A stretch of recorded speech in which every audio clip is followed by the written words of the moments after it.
before we start this week's show, I just wanted to give you a little reminder about our motorsport sister podcast, Mike's Out. Mike's Out comes out every 2 weeks and is hosted by my colleague Cian Brittle and features the rest of the Black Book team talking all things motorsport business. It's available wherever you get your podcasts, but for those of you that prefer to tune in live, every 2 weeks, Mike's Out goes out as a live stream on the Black Book LinkedIn feed where you can interact with the whole of the Black Book team. Now, on with your regularly scheduled programming. Hello, welcome to the latest edition of the Sports Pro podcast. I am your host, Tom Bassam, back once again. This time joined in our sweaty recording studio by our features editor, Sam Carp. Hello, Sam. Hey, Tom. How you doing? All right, thanks, mate. And Josh Sim, freshly back from a trip to Germany. Josh, how was the DFL Super Cup? It was really good, thanks, Tom. I'm glad to be here. It was a cool game. It does feel like football is back. It sort of snuck up on us, but here it is. Indeed. Right, just as a quick précis as to what is going to be happening with this show, we're going to hit a couple of news items. Then, Sam, if you could introduce your interview with the president of the IPC, Andrew Parsons, and give us a little overview of what you were talking to him about, that would be fantastic. That's going to be coming up in part 2 of this episode. But first, I wanted to hit on something that became very apparent at Sunday, 4:30 UK time, when Chelsea entered the pitch at Stamford Bridge in their questionable new home kit, which featured a new sleeve sponsor, but no shirt sponsor. Obviously, last year they had a deal with Infinite Athlete. That was for 1 year, a slightly controversial deal in that brand itself has some backers which also are involved in Chelsea itself. Sam, how did we get here with Chelsea and their lack of ability to sign a shirt sponsor? God, how long have you got? Goes back quite a long time, I think. We've got a podcast, mate, so loads of time. Yeah. You could probably trace it all the way back to the ownership change, really, when Roman Abramovich was forced to sell. It was at that point that kind of Three, who was the sponsor at that point, they basically wanted to, they spoke about wanting to end that deal. I think they eventually honoured their contract. But since then, Chelsea have found it really difficult to secure the kind of calibre of deal that they were used to getting. And there's kind of a misalignment on what they think it's worth and what brands think their front of shirt sponsorship is worth now. So Chelsea kind of still think they're in that upper tier, the kind of big six region. But I think brands would debate that, given that the club's no longer in the Champions League, is a bit of a rabble in terms of how it's being run by Clear Lake. There's not a very clear strategy. I think basically that's just led to a situation where they're just not able to secure the type of deal that they want. Brands aren't as interested in Chelsea as they once were, because one of the big appeals of Chelsea was that they were winning titles, they were in the Champions League, and that isn't happening anymore. There's lots of unattractive things about Chelsea at the moment, I think. And yeah, so obviously last year with Infinite Athlete, that was seen as kind of a stopgap situation. The hope was that they get back into the Champions League. They've got into the Europa Conference League, which is the third tier competition, isn't going to offer a brand the same kind of visibility. So yeah, it's basically a sense of deja vu pretty much, in that Chelsea are again looking for a stopgap deal, hoping that they can then get back into the top 4 and secure a Champions League spot for next season, and then hopefully a longer term deal. Nicely ran through there, Sam. It's a complicated situation, mostly, Josh, because I feel like the selling point of an American ownership, or of a ownership which is used to operating and running sports teams and franchises, is that they're good at this stuff. What is it about Chelsea that sort of means that they're not? Why are they struggling? Like, is it simply that they've basically priced themselves out of most of the market and they're not as big as they think they are, or is there something else going on here? First of all, just looking at who's been running their commercial operations on behalf of Chelsea, you had Tom Glick appointed in 2022. He filled that post of president of business for about 10 months and then moved on. And they brought in Chris Jurasek as the chief executive. There's just been sort of people coming in, people coming out of the door in terms of running their commercial operations. And so I guess, Jurasek's now had coming up to a year or just over a year in terms of running it. But I'm sure he's sort of getting to grips with the idea that obviously US sporting landscape in terms of sponsorships is different to Europe. I think Stamford Bridge doesn't have, say, a naming rights deal or stadium naming rights deal. So they're sort of having to make up these revenue streams. And I'm sure they sort of hoped that Chelsea's sort of recent run of success, I would say recent in the last decade or so, would lead to these big brand deals and stuff. But for whatever reason, I think the league being competitive and like obviously other clubs, you know, we had Chris Heck speak at Sports Pro Live earlier this year about sort of the stuff they're doing at Villa. And then this summer, you've seen an influx of deals that they've got. I feel like they're not unique in that space. There's obviously a lot of American owners at a lot of Premier League clubs. We're bringing in business minds from America to sort of transform clubs' businesses, and suddenly it's no longer straightforward for Chelsea. Now they're up against sort of like-minded people to locate these sort of deals. Do you agree with that, Sam? That, I mean, I think I read a report recently that Todd Klein is potentially moving to Chelsea from Tottenham, having been there trying to secure a naming rights deal for the Tottenham Hotspur Stadium, which still sounds clunky to say.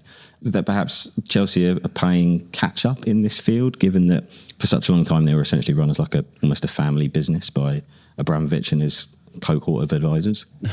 It's weird. It's like with the whole American thing, like I feel like sponsorship in America is perhaps slightly easier in a weird way, in that like there are just tons of massive corporations out there who are going to spend money on sports sponsorship, which sounds like a really obvious thing to say, but there just are a lot of big businesses headquartered in that market, and you get a lot of them sponsoring their local team, for example, which happens quite a lot. And I guess the different nuance there is that like front of shirt sponsorship just isn't really a thing either. So there's like something different that those owners are trying to do here already.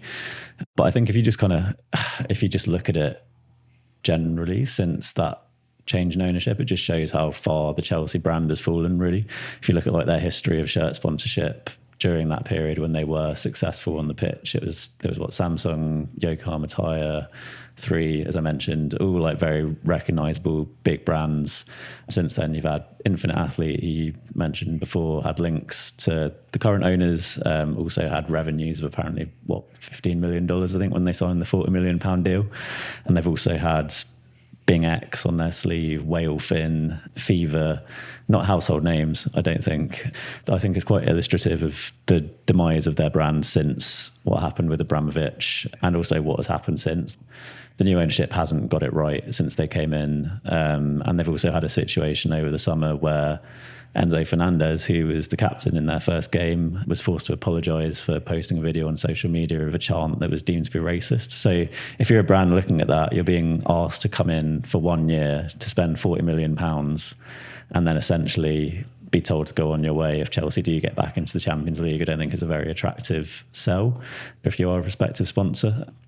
And I think also if you strip it back as well, you look at, there are other teams in the league who have had, you know, lower points on the pitch in the past. So Manchester United, Liverpool in sort of the 2000s weren't where they once were, but they were still able to attract those high caliber brands because of, you know, United, the impenetrable brand that they have, Liverpool, the history, Arsenal similarly as well, kind of have that history with the Invincibles and that kind of thing. Whereas Chelsea's history is all very recent. Famously got no history. Well, yeah, exactly, as the chant goes. So I think if you're a brand coming in looking at it, there just isn't that to latch on to either. So if you are a prospective sponsor looking at it, you're only kind of looking at what's in front of you, and what's in front of them right now, I don't think is the most attractive proposition. I would agree with all of that, to be honest. I guess the elephant in the room here for Chelsea and sitting out there is the betting industry. We've got a couple more seasons before that front of shirt ban comes in, which will outlaw gambling brands from placing themselves on the front of Premier League team jerseys. Do you think there's a sort of an acceptance that Chelsea are kind of too big to have a gambling brand on their front of shirt jersey? Or do you think maybe this is where this is going to end up? They're going to have to go like, well, this is how we price our shirt. These are the only people willing to pay it. Josh, thoughts? It's been reported that they talked to Kayun Sports, another Asian betting brand that's sponsored, I think, Crystal Palace in the past. It's one of those where I don't know necessarily if they're too big, but I wonder if maybe, you know, that's, I don't know, something that they don't necessarily want for their brand image.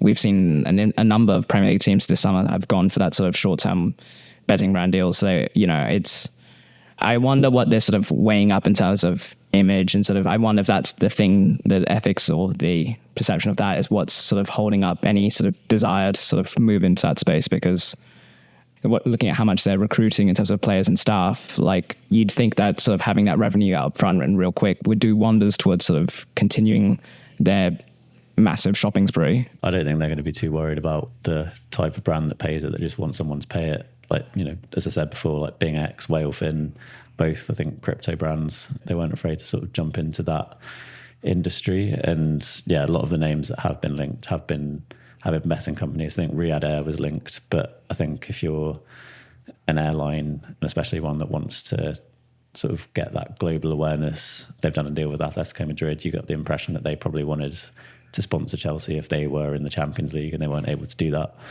And I think the gambling industry is probably the only one really remaining that's going to pay the amount of money that Chelsea think they're worth. Because also, if you're looking at it, if they are going out there trying to secure a short-term 1-year deal again, there's not really a lot in that if you are sort of a premium brand looking to sort of build an affiliation with the club supporters, get as much out of it as you can. If you're only offering a brand a 1-year deal, basically the only thing you're really giving them is an awareness boost, in the same way that Infinite Athlete just got 1 year of awareness being on the front of Chelsea shirts. So if you're doing that, and I think you like massively narrow down the categories that are going to be interested in you, and I think betting, given the looming ban, is probably the industry that they're going to end up turning to. Those circumstances you described, Sam, of 1 year, this is what you get. You're not going to be able to go out to the market and go like, look, we want to come up with a real partnership. Really not a sponsorship, it's a partnership. That whole shtick that we hear endlessly from people working in the space ad nauseum. It looks all set up for Chelsea to announce a deal with some betting brand, which is usually a combination of a letter and then a couple of numbers, honouring the front of what is a terrible Chelsea home shirt this year. All right, second bit of industry news I wanted to hit on today was Warner Brothers Discovery. Now, Warner Brothers Discovery, they've just come off the back of, actually, I think what most people would perceive as a pretty positive Olympics. I think their viewership was very high, record engagement on Discovery Plus or Max or whatever was available in your selected region. It seems like the US side of their business, the Turners, the Max product over there, the latest financials point to not a great time at Warner Brothers Discovery HQ. What's going on, Sam? Is this all just because they lost the NBA? Don't think it's all because they lost the NBA. So they announced their financials last week, and net loss for Q2 was $10 billion, which sounds like a very, very big number, pretty bad. They missed their revenue expectations as well. That was $9.7 billion. I'm not a finance guy, but yeah, 10 billion doesn't sound great, but it should also be said that the loss was primarily attributed to a $9.1 billion write down, or what was described as an impairment charge on their legacy TV business. So as you say, that includes networks like TNT Sports, CNN, Food Network, Animal Planet, all those channels I used to watch when I was a kid.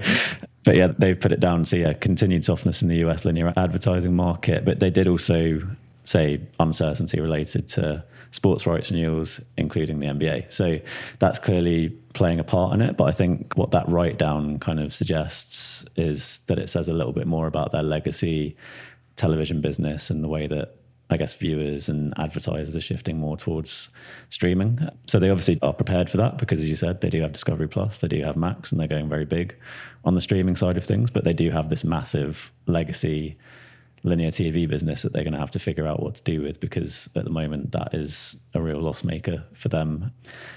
And yeah, I know that there have been sort of some discussions going on. David Zaslav said on an earnings call that they're basically considering all options at the moment, strategic options, that is. So yeah, I guess there's pressure on him to kind of turn it around and stem those losses, I think. Josh, that pressure on Zaslav, it's not been a great run for him since this merger was announced. He's widely attributed to have said that Warner Brothers Discovery didn't need the NBA, and then very much decided that it did need the NBA to the extent that it's now prepared to sue the NBA to get that contract back. As Sam said, this latest financial results, troubling times for the cable TV industry. I guess the only thing you can point to is that they've increased their direct-to-consumer subscriber numbers. Would you be surprised if in 6 months' time he is no longer the man running this company?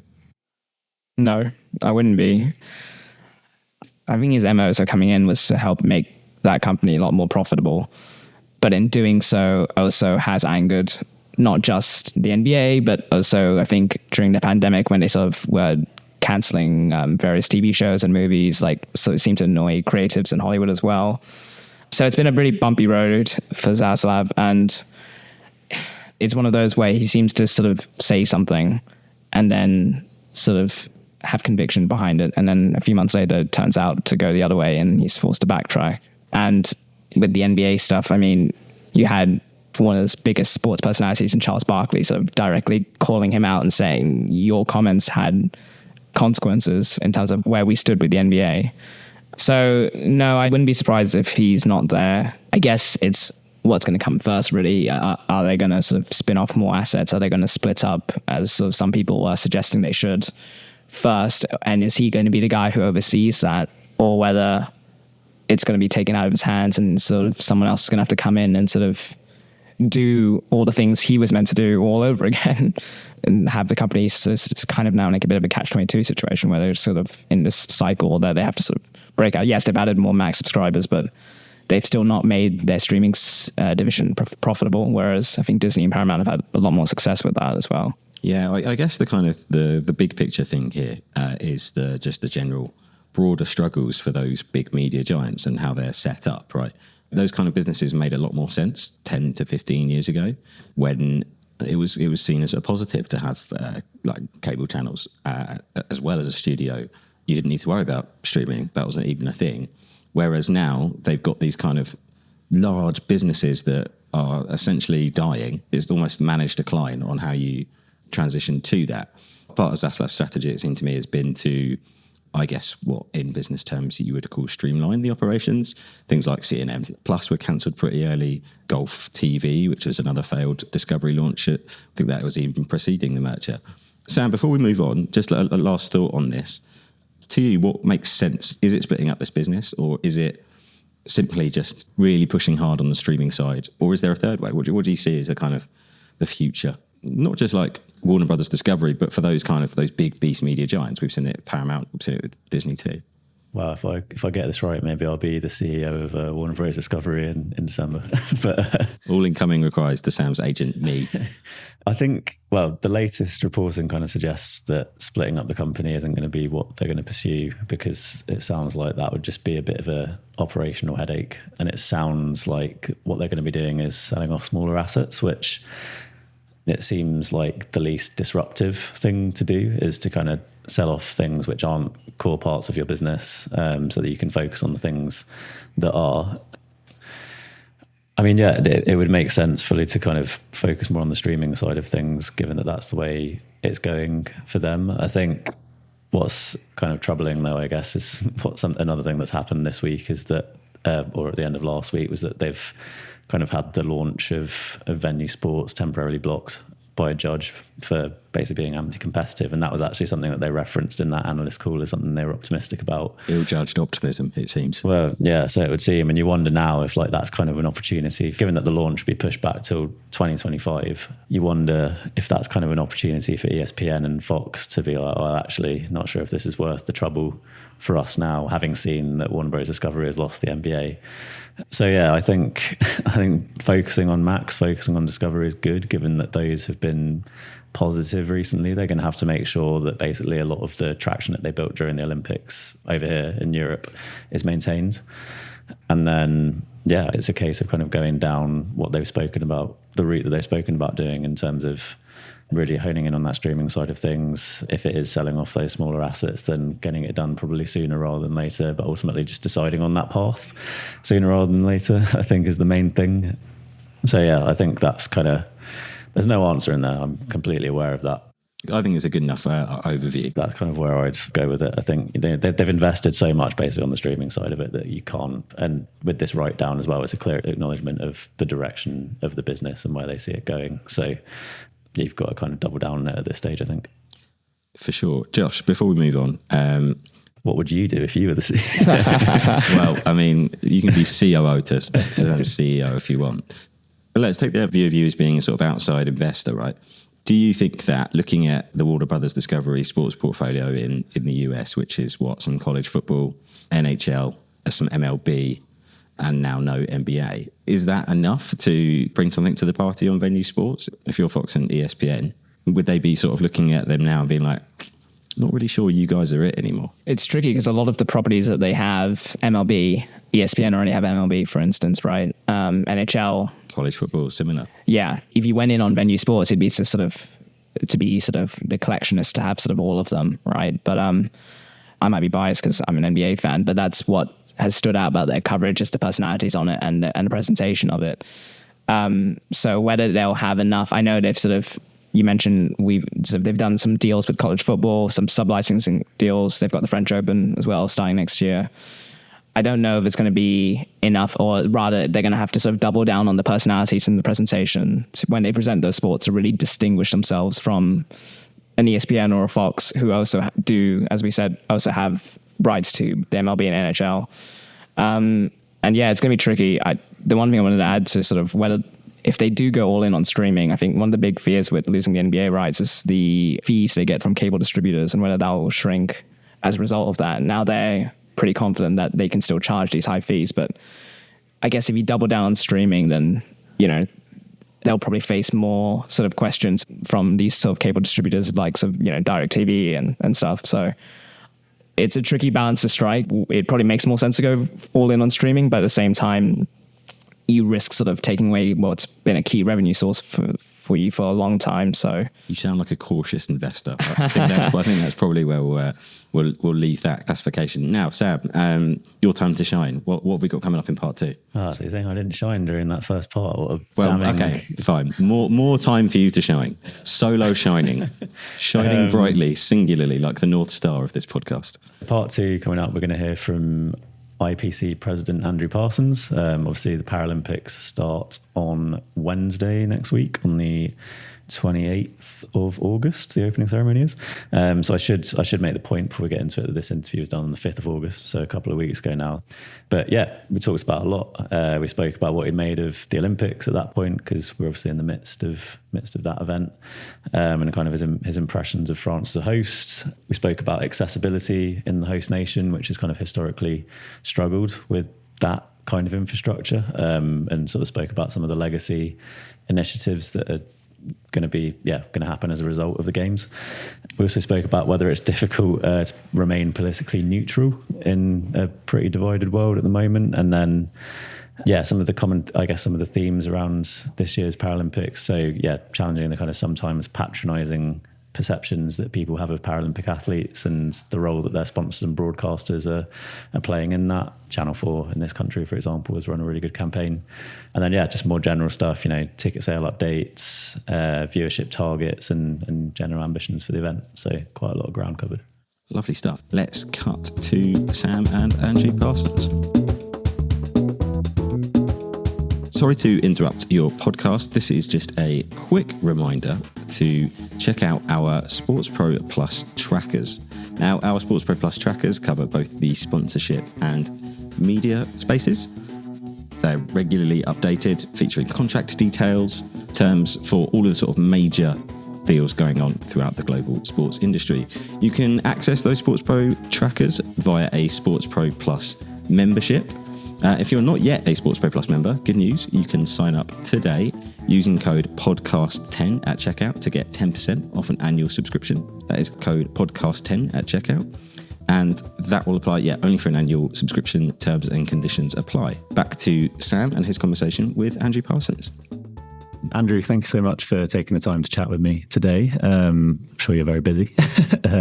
Just a few weeks out from the start of the Paralympic Games. But we're speaking kind of a week on from the opening of the Olympic Games here in Paris. Has what you've seen so far given you a lot of confidence in what's to come and when the Paralympics start on 28th of August? Yes, I think the enthusiasm in the country and in the city, it's incredible. The operations are working. Of course, you have some hiccups here and there, which is normal in the first days of the games. But overall, athletes are happy. The NOCs here are happy. Broadcasters. So I think we had a very good first week of the Olympics. We hope we finish it on the same, high feeling. And of course, it helps a lot in promoting and pushing for the Paralympics in just a couple of weeks' time. Mm-hmm, for sure. And I'm interested to know, what's this period like for you as the president of the Paralympics? It must be quite strange having all of this competition going on around you, kind of waiting your turn a little bit in a way? I feel like I'd be getting quite restless. How do you find it? No, I think for me it's very useful because, of course, I have the opportunity to meet with many people that sometimes they don't come for the Paralympics. So some of the senior executives from some of the top partners or some of the broadcasters, for example, some people that we understand they come for the Olympics, but they cannot spend 6 weeks in Paris, so they will not be here. So it's good for the business of the APC to be here and meet a lot of people. Of course, work with Paris 2024. There's some learnings, of course, in terms of and not only specifically on accessibility, but also for accessibility here when it comes to spectators with disabilities moving around the city and entering the venues and accessing it. And also the final, let's say, preparations for the Paralympics. And then the venues are in use, are in full operational mode. So there are many learnings for us by being here.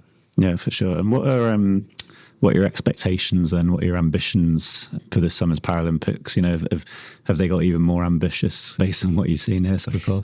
We always have very ambitious plans. So we believe these games are going to be probably the most spectacular Paralympic Games ever for a number of reasons. One, I think we are witnessing here is the Paris factor. Mm-hmm. It's a spectacular city. The venues are incredible. People are very excited here with the games. You see the buzz around the city. Like last Sunday was just incredible to see, you know, the energy here in the Place de la Concorde area. It was amazing. And we have high expectations. Of course, first games with spectators after 2 games without spectators due to pandemic. We are back to Europe, which of course is a very important part of the world for us. Paralympic movement has grown a lot, and Paralympic sport is better and stronger than ever before. So if you think the last time we had spectators was in Rio 2016, our movement has evolved a lot, and we are impacting more nations and parts of the world than ever before. So we have secured now more than 160 broadcasting agreements. So we're covering more territories and countries than ever before. So we probably will have incredible gains from, let's say, experience point of view to athletes, spectators, viewers. Sport stronger than ever before, impacting more people around the world.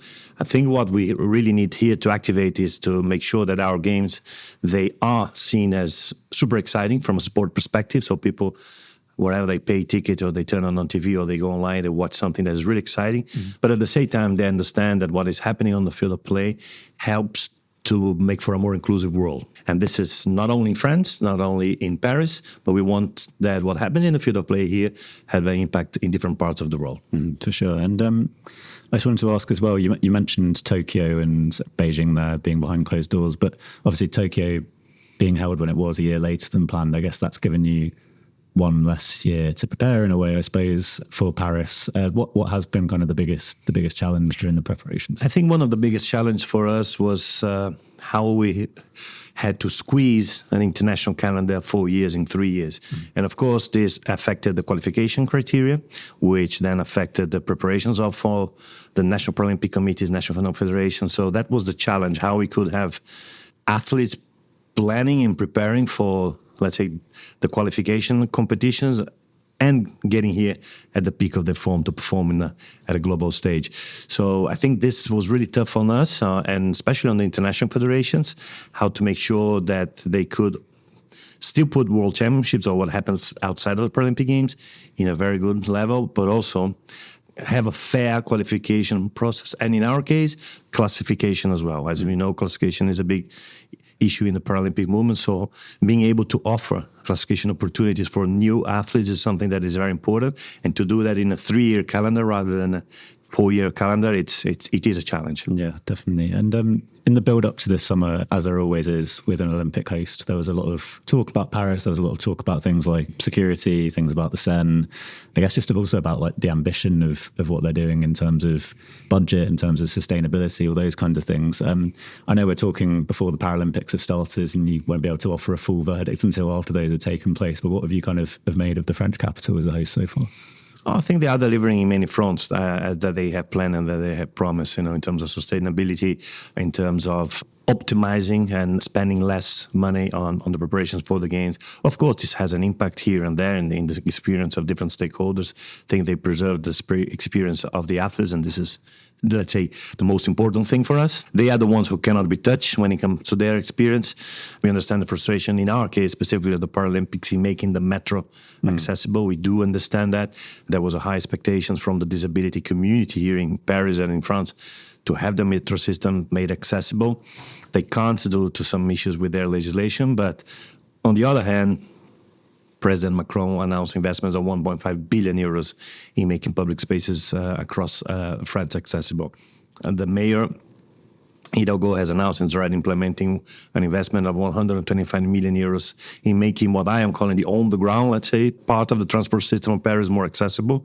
So person with a disability on a wheelchair before will not be able to go around freely as he or she can do it because of the Paralympic Games here, because of this investment. So I understand some frustration, but see where they were in terms of accessibility here in Paris. It was a really challenging city. Now it's much better. So I think they are fulfilling on the promises, not without, again, some challenges like the river Seine and then, postponement of triathlon and things like that. But again, thinking on where they were and where they are now, it's an amazing progress. Yeah, for sure. You mentioned the investment going into more accessible infrastructure there. Is that kind of one of the legacies you see of bringing the Paralympics? Yeah, I think when it comes to Paralympic legacy, is Paralympic specific or legacy for persons with disability, we have that massive investment announced by the national government, the one in transport announced by the city government.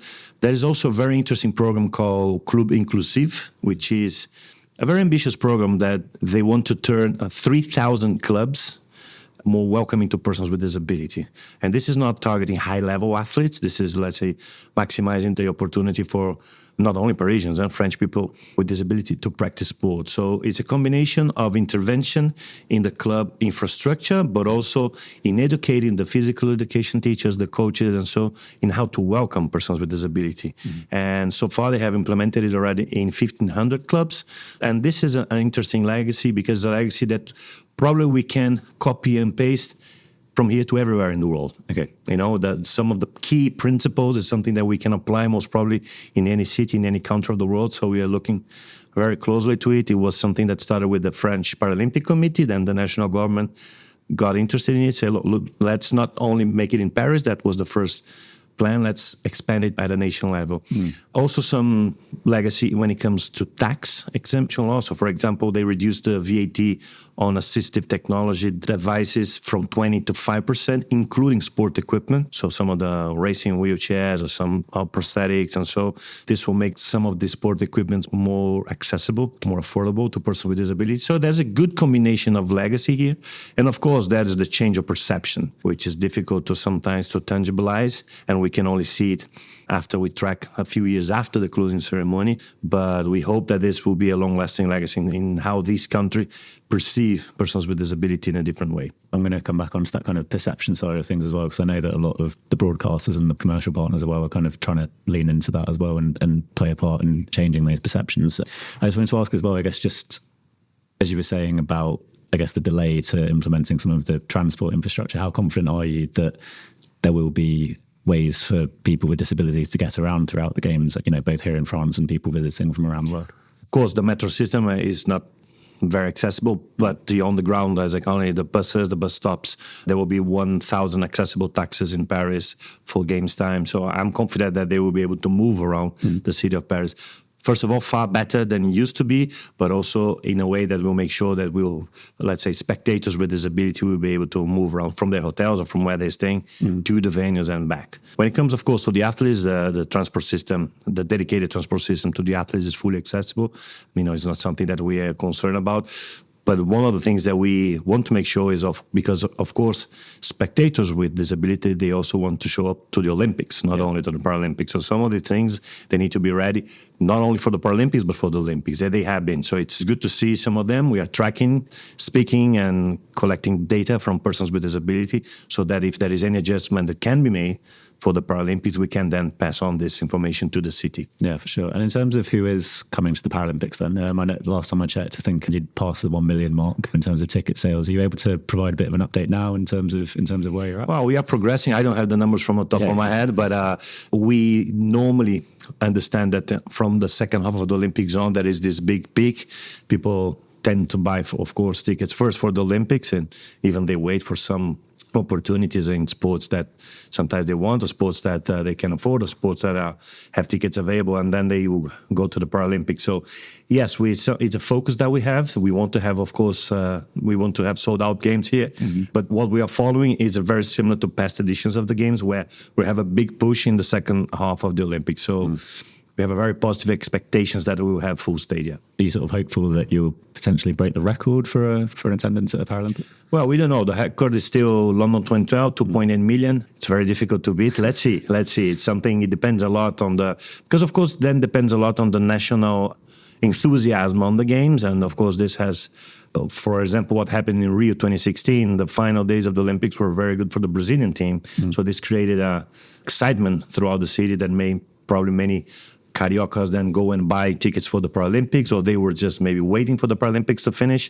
It's very much in line with the Brazilian culture, which some people say in France is similar. They wait until the last moment to buy tickets.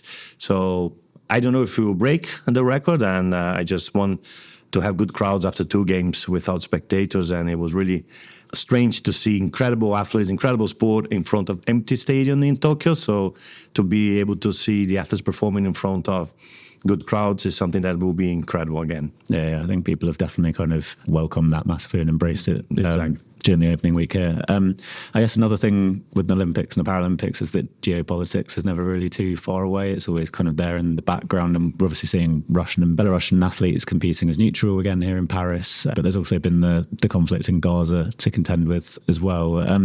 I know Thomas Bach sort of spoke about the tensions in the world in his speech at the opening ceremony. I just wanted to ask you, as president of the IPC, how difficult is it to kind of maintain an apolitical stance in this environment? And also, are you comfortable with the stance that you ended up taking for this Olympics as well, for this Paralympics as well?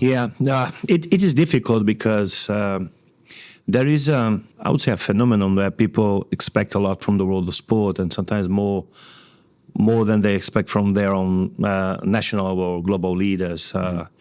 A few months ago, no, but in the lead up to 2022, I remember a politician from a country said, you should withdraw the games from country X. And I said, well, is your country stopping to trade with that country? They said, of course not. I said, well, we see opportunities to, when we host the games in different parts of the world, we see opportunities to change those parts of the world.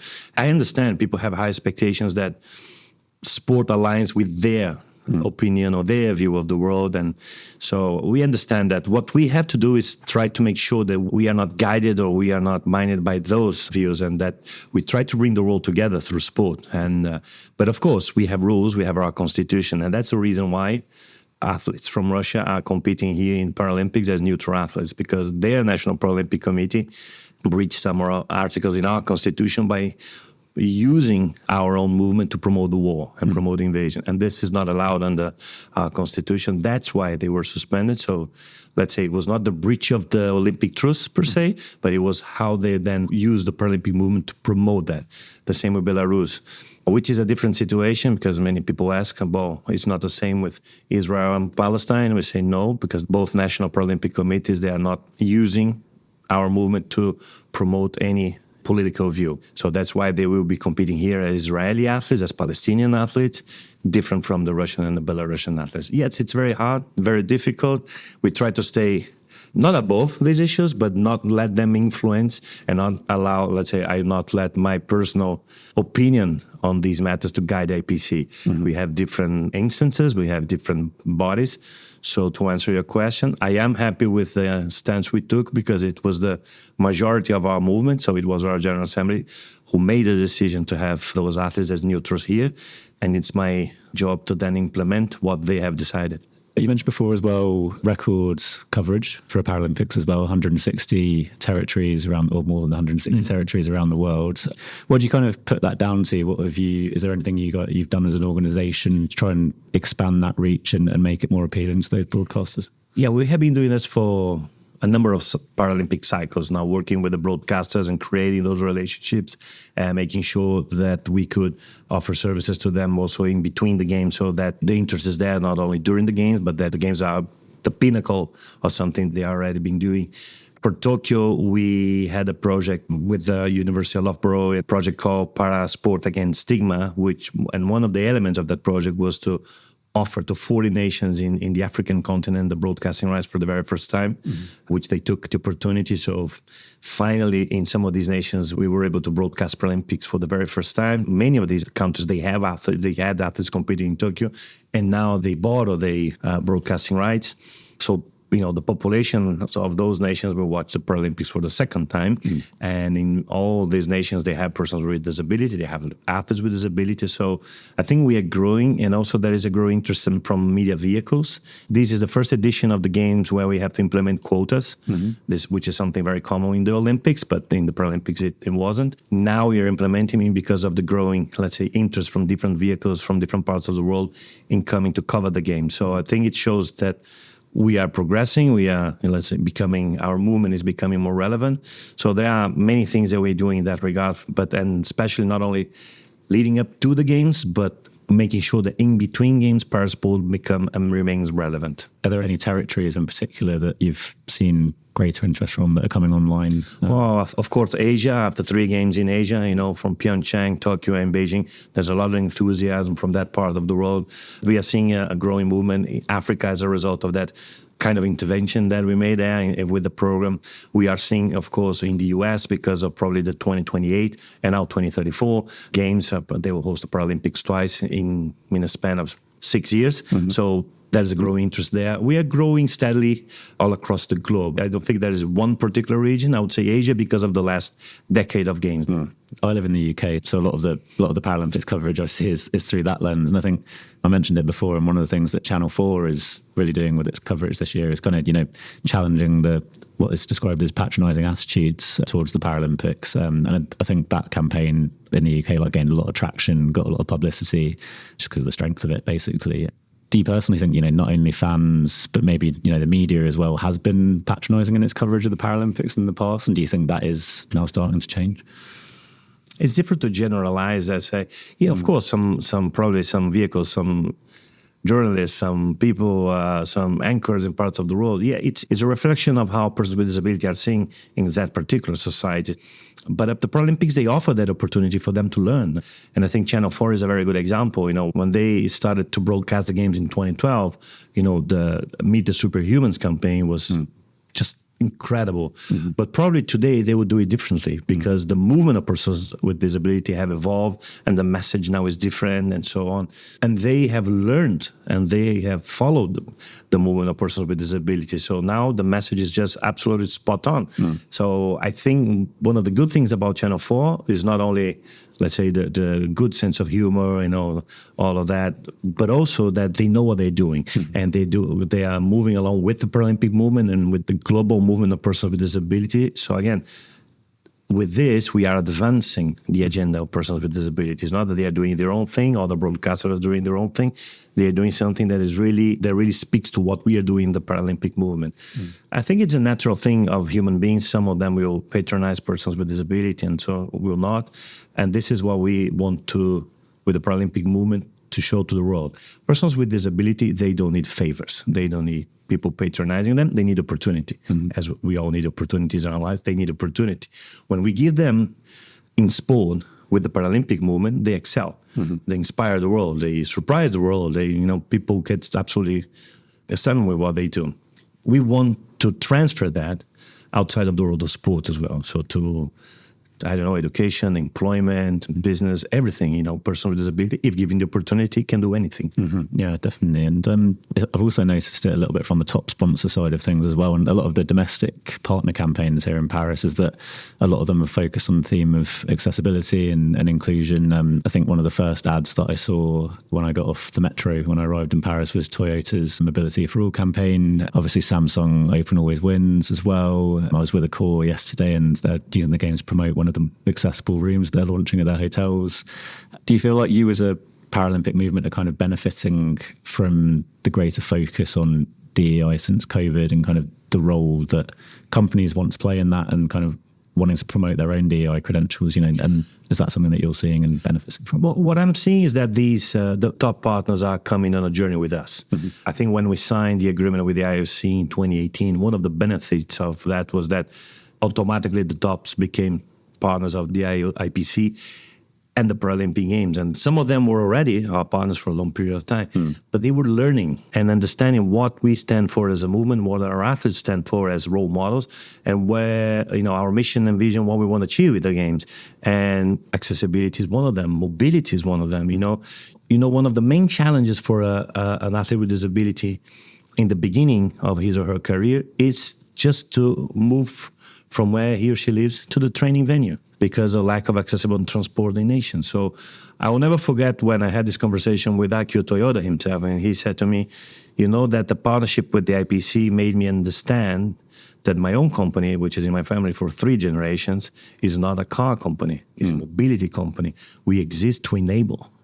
We enable people to move around. As you, in the Paralympic movement, you exist to enable persons with disability to go from grassroots sports to elite and then change the world. So it's about enabling. And I think the good thing about it is that if we can influence with the movement, those gigantic companies, corporations, and so on, we definitely can influence others. We definitely can influence the behavior of different people around the world. So by showing to the world that they are going in a journey with us, with our movement, I think it's not only that they are putting us in the spotlight with the campaigns, but it can definitely influence the behavior of their customers, of the people, or then the societies they are in.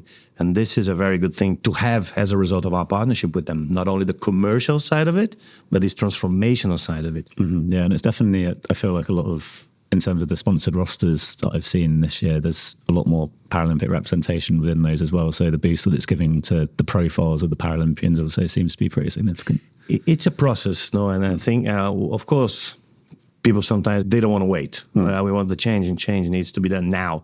We see it as a process. If you think where we were 20 years ago with the Paralympic movement, with some of the same partners that they were not that close to the Paralympic movement, and now they're super close.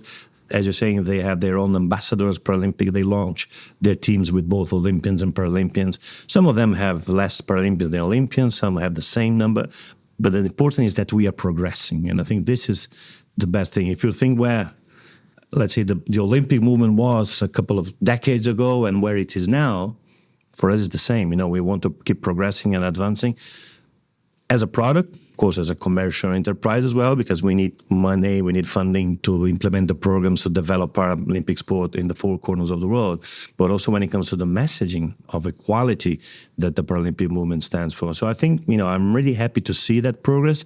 And we are already seeing some new tops that immediately, and this is one of the reasons why I'm here during the Olympics, is to sometimes we meet with them. And even the new kids on the block, let's put it like that, that they will be only tops. They will be effective only tops in the next cycle. They already want to understand and see the opportunities and see what they can do for the Paralympic movement. So this is really reassuring. Yeah, definitely. And you mentioned the financial side of things as well. I know that President Bach obviously was talking about the health of the Olympic movement during the IOC session. He was saying that 7.3 billion already secured for the next Olympiad. From the Paralympic side of things, how do you view the health of the Paralympic movement? Well, we don't have the same budget. No. That's for sure. But through our partnership with the IOC, one of the things that it provides is financial stability for us. Meaning that if the IOC financially is healthy, means that, of course, the whole of the Olympic movement, but also due to our partnership with them, of course, we also benefit from that. So I think we are growing slowly in terms of our financial health.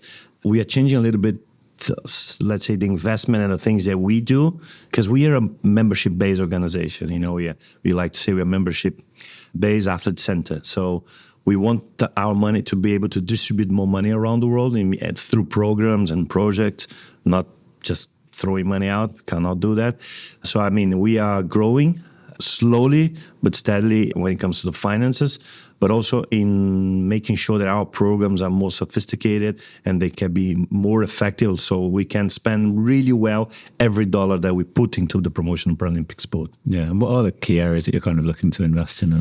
Wow, it depends a lot because, of course, we still have to invest a lot in when it comes to development programs. So we hope to have 160, 170 national Paralympic committees here, but some of them, they come with one athlete or 2 athletes, and we need to make sure the national Paralympic committees in some of those developing nations, they are able to offer better services and infrastructure to athletes with disability in those nations. So to support them to get not from 0 to 1, but probably from 1 to 2. It's a big challenge, and this is what we invest a lot of our money in, is making sure that these NPCs, they can, let's say, be more structured, and with that, athletes can benefit from that in not only by coming to the games. It's about the programs, it's about having talent ID programs, it's having a pathway. So the athletes, they know that if I start here, and if my talent allows, my effort allows, I can go from here to there, and then to the Paralympic Games here in my country.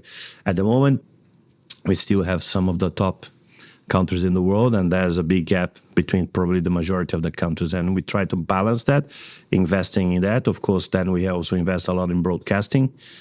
We need the world to know what we do, not only every 4 years in the Summer Games or every 2 years with the Winter Games, but it's fundamental that people, they are able to watch and experience Paralympic sports or parasport 360 days of the year, or at least in between games. So how we can make sure that the international federations, they can put up good world championships or regional games like the Asian Para Games, Pan American Games, and how we can support our member nations. We have 185 of them, again, to get to their next level of development.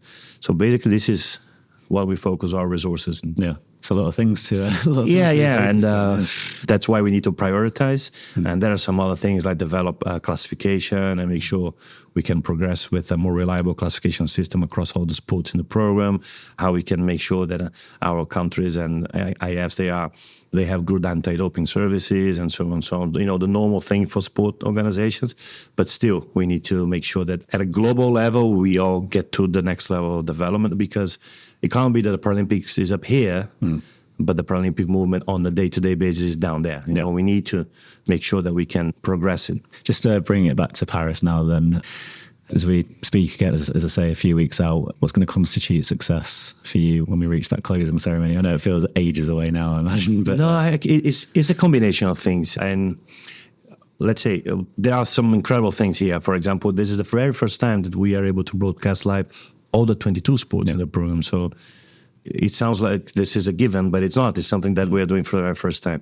So, it's a combination of the relevance that the event will have in terms of broadcasting, viewers around the world, spectators being here, more countries participating than ever before, but also when it comes to the impact that we will leave. So not only in France, not only in Paris, but as I said, what if we are able to influence change around the world? So the impact that we have as a global event. And one important thing is that to think about is this is the Paralympics is the only global event or only event of global impact that put persons with disability center stage. If you think on culture, art, economy, politics, whatever, there is no other event. So it's a platform. It's a platform, and it needs to be seen as a platform. It's that balance of being a super exciting sport event, and then broadcasting numbers, spectators, viewers, blah, blah, blah, comes into play. But also if we're able to advance the agenda of persons with disability outside the world of sport. So that combination, which we will only be able, of course, to track over the years, that will say that if the games are successful or not. So it's how relevant these games are. I think this is how we will measure success in the field of play and the traditional numbers of sport, but also when it comes to influencing the lives of people outside sport. Yeah, sure. Do you expecting it to be the most watched? Is that kind of with the most watched edition ever, do you reckon? This is our expectation, that this will be next. Last time we had 4.1 billion viewers around the world. We want to break that record, both on, let's say, traditional TV, but also on digital. So we are putting a lot of effort in that. Also in the social media accounts, so our TikToks, the Snap and the YouTube. We're going after the youth, where the youth is. So it's a combination of the, let's say, television, online, all the social media stuff. So digital in general. We want to break the records when it comes to the number of viewers around the world in all these elements. Sure. Listen, Andrew, thank you so much for your time. Thank you. Thank you. All right. Fascinating stuff. Sam, Josh, thank you very much for your time today. Great to get your insights as per usual. And hopefully have you back again in the Boiling Horse Studio soon. Thanks, guys. Cheers, Tom. Cheers, Tom.